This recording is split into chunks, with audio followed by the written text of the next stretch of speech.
Hello friends, నేను మీ నాగలక్ష్మిని. అడాయి దోశలతో మీ ముందుకు వచ్చేసానండి. అంటే అడాయి దోశలు అంటే అన్ని పప్పులు వేయాలి. మినపప్పు, శనగపప్పు, కందిపప్పు, పెసరపప్పు, బియ్యము అన్నీ కొంచెం గుప్పుడు గుప్పుడు వేసానండి. మీరు ఏ కొలత తీసుకున్నా అన్నీ అలాగే తీసుకోవాలి. వేసుకుని నానబెట్టేసుకోవాలి. కరివేపాకు, మిరపకాయలు కూడా వేసేసి ఓ 3 గంటలు నాననివ్వండి. నానిపోయాక మిక్సీ గిన్నెలో వేసుకుని ఒక ఉల్లిపాయ కూడా వేసేసుకున్నానండి. ఉల్లిపాయ తరిగి ముక్కలు వేసుకోవచ్చు, లేదంటే గ్రైండ్ చేసి వేసుకోవచ్చు. అది ఈ అడాయి దోశ భలే ఉంటుందండి. అది కొన్ని మిక్సీ గిన్నెలో అది శుభ్రంగా కడిగేసి దానిలో వేసేసుకోండి. కరివేపాకు కూడా అందులోనే వేసేసాను. ఉప్పు, కరివేపాకు,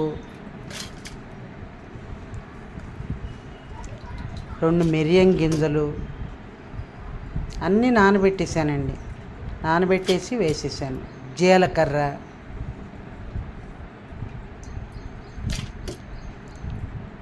అన్నీ నానబెట్టి గ్రైండ్ చేసేయాలి. ఒక ఉల్లిపాయ సన్నగా తరుక్కుని వేసేసేయాలండి. అంతే. ఏమంటే 5 దోశలు వచ్చాయండి. అంతే సరిపోతాయి 5 దోశలు. ఇద్దరున్న వాళ్ళకి అలా చేసుకోండి, ఇంకా కావాల్సిన వాళ్ళకి ఎక్కువ పోసుకోండి. అంతే. మీరు ఏ కొలత తీసుకుంటారో, ఏ గ్లాస్తో తీసుకుంటారో అన్ని గ్లాసులు అవే వేయాలి.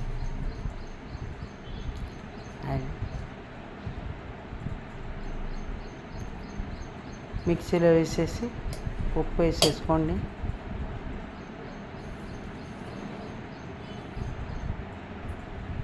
అవి ఉల్లిపాయలు కూడా అందులో వేసేసి గ్రైండ్ చేసి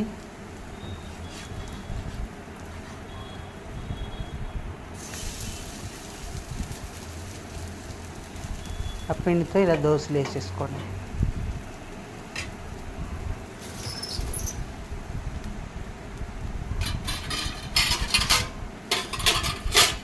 అంతే. ఎంత బాగుందండి దోశ కూడా. తినడానికి కూడా చాలా బాగుందండి. ఒక పక్క కరకరలాడుతోంది, లోపలంతా మెత్తగా ఉంది. చాలా బాగుంది. చూసారా ఎంత బాగుందో? మీరు చేసుకోండి. నచ్చితే లైక్ చేయండి, కామెంట్ చేయండి, సబ్స్క్రైబ్ చేసుకోండి.